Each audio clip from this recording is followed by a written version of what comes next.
This is the Mory family, and by every account, they were exactly the kind of family you'd wave to from your driveway. Ordinary, warm, and completely unremarkable in the best way possible. Until one January night in 2007, when all 5 of them were found dead inside their burning home. The parents so badly consumed by flames that investigators standing right over them couldn't tell they were looking at 2 people, not 1. And yet, no known enemies, no obvious motive, no explanation that made any sense at all. Just a family that everyone loved and a crime scene that left seasoned investigators shaken to their core. So, who does something like this? And why? Once you know the answer, you'll understand why this case never left us.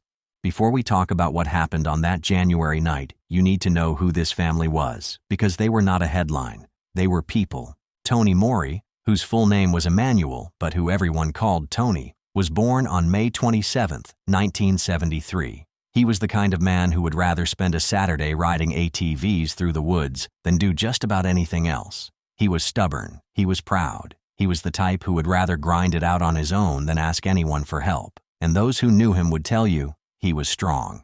Not just physically, but the kind of strong where you knew he wouldn't go down without a fight. His wife, Tina, was born Tina Collier on May 29, 1979. She was 6 years younger than Tony, and in almost every way she was his opposite. Warm where he was guarded, easygoing where he was intense. Together, Tony and Tina had 3 sons. Tony Jr., the oldest, born July 10, 1993, was 13 years old. He played football. He wrestled. He was outgoing and athletic, and according to everyone who knew him, the kind of teenager you actually liked being around. Adam was 10. He was the funny one. He was always cracking jokes, always reading the room, always making sure everyone nearby was laughing. He loved baseball. And then there was Ryan, 6 years old, the baby, the gentle one. The one who still loved Saturday morning cartoons and followed his older brothers everywhere, even when they didn't want him to. Tony's father, Grandpa Emmanuel, called those 3 boys the 3 Stooges.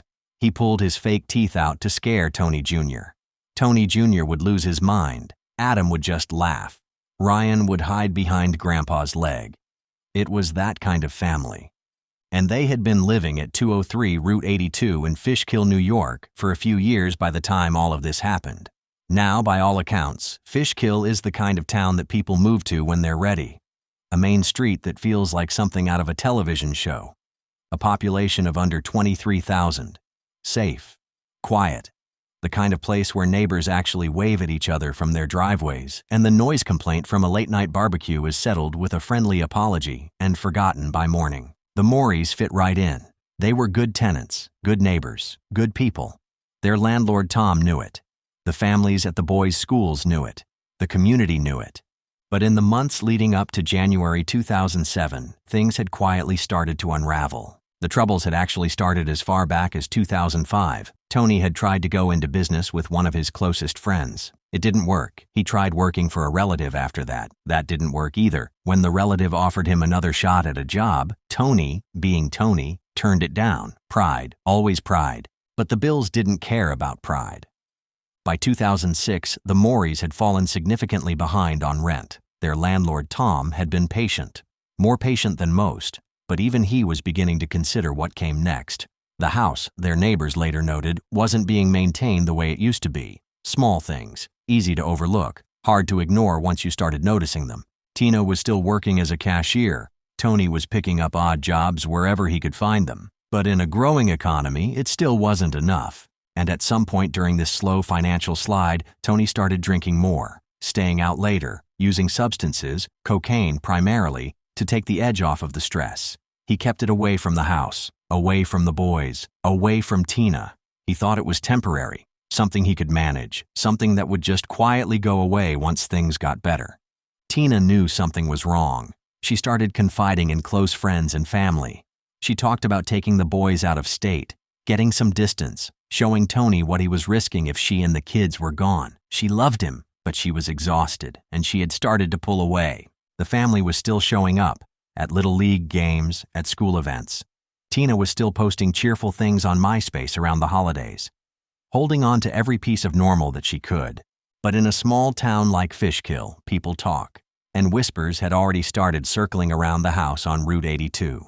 Then came the new year, and everything changed. On January 19th, 2007. Just past 3 in the morning. A woman named Danielle Alamo was driving along Route 82 when she spotted it. Flames shooting from the back of a 2-story home. She called 911 at 3:15 a.m. Within minutes, another driver, Jane Weinman, on her way to an early morning shift, saw the same thing. She also called 911, and then, without hesitating, she pulled over, got out of her car, and ran to the house. She started pounding on the doors and the windows, screaming, trying to wake up whoever was inside. Multiple fire departments responded. When they arrived, the back of the structure was fully engulfed. Smoke had saturated the entire building. Visibility inside was almost zero. Firefighter Ronald Origo and Chief Brandon Knapp made entry through the front of the house. They went up the stairs. At the top of the landing, 2 doors, one to the left, one to the right. They split up. Origo had to crawl on the floor to get into the bedroom on his side. He bumped his head on a bed frame in the dark. He clicked on his flashlight, and that is when he saw the shape of a small body on the bed. His instincts told him it was a child's room before he could even fully process what he was seeing. He grabbed the body. He moved. He came back out through the front of the house, calling out as he went. When he laid the body down on the ground outside, he looked at his jacket. It was covered in blood, not smoke stains, not soot. Blood. He began examining the child, and there were obvious signs of trauma. Wounds on the body that had nothing to do with the fire. This was 13-year-old Tony Jr. They went back in. In that same bedroom, beneath one of the windows, a second child, already gone, also showing clear signs of violent trauma. This was 10-year-old Adam. On the first floor, in the dining room, a third, even smaller than the 2 before, 6-year-old Ryan. And then, in the back of the house, where the fire had been burning longest and hardest, a 4th victim. So severely burned that investigators initially could not determine gender, age, or identity. They recovered the body carefully. 4 victims, all with signs that this was not a fire, this was a murder scene, and 1 person was unaccounted for. Tony Mory, 34 years old, was missing. Detective Terrence Dwyer from the Major Crimes Unit arrived while the firefighters were still on scene. He began doing what detectives do, going door to door in the middle of the night, asking neighbors who lived at this address, how many people, what did they look like. That is how he confirmed the family, Tony, Tina, and their 3 sons. They knew there should be 2 adult bodies. They had found 4 victims. Tony was still unaccounted for. They went back in. And then, in the back of the house, in what appeared to be the living room or family area, the investigators made a discovery that would shift the entire investigation. What they initially believed was 1 badly charred body was, in fact, 2. Tony and Tina Mory had been found fused together, holding each other. The medical examiner's report described them as embracing when they died, or when the fire reached them. 2 people who had been going through such a hard year. 2 people between whom there was so much tension and distance and unspoken grief. Found together, in a final embrace. Tina would have to be identified through dental records. The fire damage was that severe. But once the autopsies were completed, the full picture began to emerge. Tina had been shot 3 times. Once in the back of the head, once through the roof of her mouth, once in the chest. Tony had sustained a fatal gunshot wound to the back of the neck. 13-year-old Tony Jr. had been stabbed more than 80 times. Many of the wounds were defensive. That boy fought back. 10-year-old Adam had also died from multiple stab wounds. 6-year-old Ryan had been struck in the head with a blunt object and had also been stabbed. But what the medical examiner noted about Ryan, and this detail is particularly difficult, the carbon monoxide levels in his blood indicated that he had still been breathing when the fire spread through the house. The fire was part of what killed him. At this point, detectives were looking for 2 weapons, a knife and a firearm. Neither was found inside the home. They were also looking for something else. Something investigators noticed almost immediately at the scene. A bloody handprint pressed into the wall of the children's bedroom. Senior investigator Thomas Martin photographed it immediately. He knew it was critical. Whoever left that print had been in that room during or after the attack. Outside, in the snow, fresh tire tracks, and an unusual patch of melted ice near the curb, the kind of melt pattern left by a car idling in one spot for long enough to sink through the freeze. Someone had waited. Someone had not been in a hurry to leave. And then, 20 minutes after the fire at the Mory house, another 911 call came in. A burning vehicle had been found less than half a mile away, parked off Lola Lane near Route 82. When firefighters put that fire out and investigators ran the plates, they came back registered to Emmanuel Mory, Tony's father. The case had just gotten significantly more complicated. Investigators searched the area around the burned-out car. Underneath the seats, they found several .22 caliber rifle casings. Nearby in the snow, a pair of bloody gloves, discarded like someone thought the fire would finish the job. At this point, the early working theory was straightforward. Tony, perhaps under the influence, perhaps in a moment of crisis, had killed his wife and children, taken his father's car, burned it, and fled. It was dark logic, but in the first hours of an investigation, you work with what the scene is telling you, except the scene was also telling them something else. And once the medical examiner confirmed that Tony and Tina had been found together, embracing, that theory collapsed completely. All 5 Morys were dead, and someone else had done this. Someone who had been welcomed into that house without forcing a single lock. 10 days after the murders, on January 29th, a local teenager named Ronald Labarge was playing hockey on frozen Lake Dutchess with his uncle and cousin when he lost his puck near the shoreline. Looking for it in the reeds, he found a knife. Bloodied. A Winchester hunting knife. His uncle told him not to touch it and immediately called the police. A dive team was sent in. What they recovered from that lake would become the backbone of the prosecution's case. A pair of men's boxer-style underwear, decorated with hearts and Hershey's Kisses with what appeared to be bloodstains. A metal lockbox, a firearm, a pair of blue pants, a pair of long underwear. All of it was sent to the New York State Police Crime Lab in Albany, and investigators immediately recognized one item, the lockbox. People who were close to Tony Mory confirmed it. He kept a lockbox under his bed. Someone had taken it from his home, someone who knew where to look. Now, in every case like this, investigators work outward from the center. Who was closest to this family? Who would Tony have opened that door for at midnight or later? No questions, no suspicion. The first name that came up was Frankie Cannon. He was 18 years old, a kid who had bounced between schools and had minor run-ins with the law, but who Tina Mory had taken under her wing. He had been sleeping on their couch, eating at their table, essentially living with the family in the weeks before the murders. Detectives pulled his records, and 3 days before the murders, January 16th, Frankie had been arrested for breaking into a high school, a prank gone wrong. He had been in county jail, under constant supervision, on the night the Morys were killed. Airtight alibi. But when they brought him in for questioning, Frankie was not hiding anything. He was devastated. He talked about that family like they were his own, and he told detectives something they hadn't known yet. Tony kept a lockbox under his bed. It had cash in it, and cocaine. Tony kept that part of his life completely separate from his wife and children. He never used at home. He never let the boys see it. But he was selling to people in his circle, quietly, to trusted friends, trying to cover the bills he couldn't otherwise pay. Frankie wasn't the killer, but the information he provided pointed investigators in a very specific direction, so they started asking about Tony's closest friends, and almost immediately, one name kept coming up. Charlie Gallo, 33 years old, from Hopewell Junction, just a few miles over. He and Tony had been friends since junior high school, decades.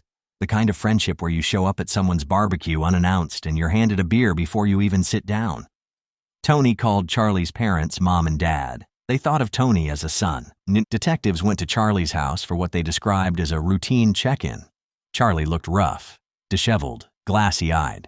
Given that his lifelong friend had just been killed, that wasn't suspicious on its own. But then one of the detectives noticed something. A fresh cut on Charlie's forehead. He explained it away immediately. He had been out on his ATV, caught a branch in the face. Plausible in a town like Fishkill, where those trails are everywhere. But the cut was high up on the forehead, exactly where a helmet would have covered it. And when detectives asked to see the helmet, Charlie handed it over without hesitation.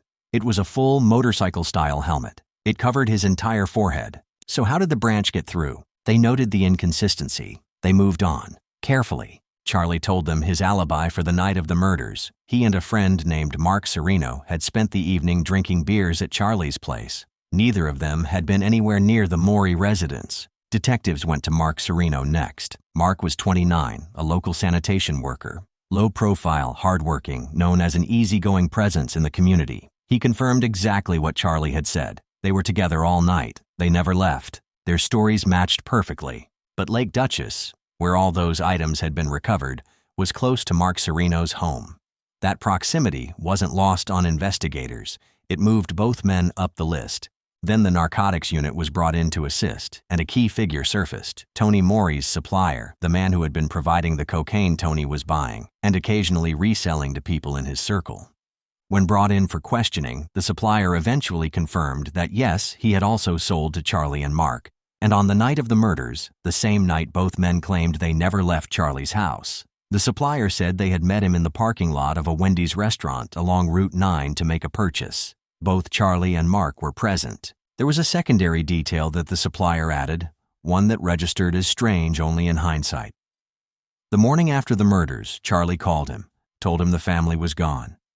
That was the first crack. Their alibis had just developed a fracture. Investigators subpoenaed phone records. They pulled GPS data and license plate reader information from the Hudson Valley Transportation Management Center, the system that automatically scans and photographs license plates across the region. They went through traffic camera footage. They were looking for any vehicle registered to Charlie or Mark on the night of January 18th, moving into the early hours of January 19th. And they found it. License plate cameras had captured Mark Serino's vehicle passing directly near the Mory home at 1:14 in the morning on January 19th, right around the time fire investigators would later determine the fire began. They weren't just in the area, they were there.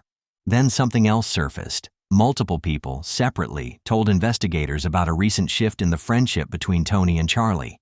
In the weeks before the murders, Tony had reportedly told people to tell Charlie to stop calling him, to stay away from the house, to stay away from his family. One witness told detectives that Tony had been afraid, that he had confided Charlie had made a specific threat, to burn down his house. Another recalled watching Charlie pull a knife on Tony during a prior argument. When the crime lab results came back from Albany, investigators had what they needed. The knife recovered from the lake tested positive for DNA. It matched Adam Mory. It matched Ryan Mory. The charred axe handle found in the children's bedroom was consistent with having both boys' DNA on it. The blue pants, the long underwear, the boxer shorts, Tony Jr.'s DNA, and that boxer underwear with the hearts and Hershey's kisses. Investigators tracked down Mark Serino's girlfriend of 10 years, a woman named Lori Prey. When they asked her about the items, she paused. She believed she recognized them. She had given Mark that style of boxer shorts as a Valentine's Day gift 3 years earlier. The probability of coincidence here was essentially zero. Mark was brought back in. His story began shifting. He acknowledged the Wendy's meeting with the supplier. He and Charlie had stepped out that night, yes. They ran out of cocaine later and went to get more, but he insisted they never stopped at the Mory house. They just passed through the area. And the phone call to the Mory residence? He acknowledged that too. He said they only called to ask Tony where they could get more. That was all. But the boxers, the DNA, his car passing the house at 1:14 in the morning. Detectives pressed harder, and then came the palm print, the bloody handprint that investigator Thomas Martin had photographed on the wall of the children's bedroom in the early hours of January 19th, the one he immediately flagged as critical evidence, had been submitted for forensic analysis, along with comparison prints gathered during the investigation. The ridge patterns, the unique characteristics, the size and placement, they matched Mark Serino's right palm. Mark Serino had been in that bedroom, during or after the attack, standing in blood, catching himself against the wall. He was arrested. And inside his Nissan Xterra, they found more. Blood on the carpet, which matched Tony Mory's DNA. Blood-stained seat covers, hidden under his kitchen sink. What followed was a 9-hour interrogation. Long, exhausting, emotional, and ultimately revealing. Mark's story kept shifting, each version placing Charlie deeper inside the house and Mark closer to the door. In the first version, he stayed in the car. In the second, he went in briefly, slipped in blood, braced himself against the wall, and left. In a third version, he described Charlie carrying weapons when he entered. In another version, the weapon was different. One thing stayed constant. Charlie, according to Mark, was the one who did this. He also eventually admitted something new. Lori, his longtime girlfriend, could account for a visit he made to her in the hours after the murders. She later testified that he showed up shaken, acting strangely, and that he made a specific admission to her. According to Lori, Mark told her that he had killed Tony and Tina. Charlie Galo was arrested separately. He said nothing. During one stretch alone in the interview room, a two-way mirror between him and watching detectives, Charlie was observed looking up toward the ceiling and murmuring quietly to himself, "Why, Tony? Why are you doing this to me?" And then, when he was being processed at the jail, he said something to Detective Larry Millardi and Senior Investigator Thomas Martin that would be quoted in every court proceeding that followed. He said, "I didn't do this, but if I did, I don't recall it." 2 trials, 2 men, a courtroom packed with neighbors, school staff, family members, and a community that had been living in fear since January.